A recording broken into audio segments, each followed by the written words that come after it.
Միացյալ Նահանգների նախագահը պատմել է, թե Պուտինն ասել է, որ չի կարողանում հավատալ, թե Թրամփը կարգավորել է Հայաստանի եւ Ադրբեջանի միջև հակամարտությունը։ Ես բառացիորեն կարգավորել եմ Հայաստանի եւ Ադրբեջանի միջև հակամարտությունը 1 օրում։ Թրամփ։ Համասը թանկ կվճարի, եթե առաջիկայում չզինաթափվի։ Թրամփ։ Իրանը լուրջ հետևանքների կբախվի, եթե շարունակի միջուկային ծրագիր մշակել։ Թրամփ։ Իրանի կենտրոնական բանկի նախագահը ռիալի արժեզրկման ֆոնին հրաժարական է ներկայացրել։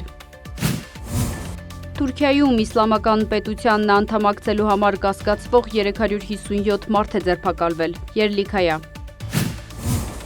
Ուկրաինան չի կարող պարզապես հրաժարվել տարածքներից։ Զելենսկի։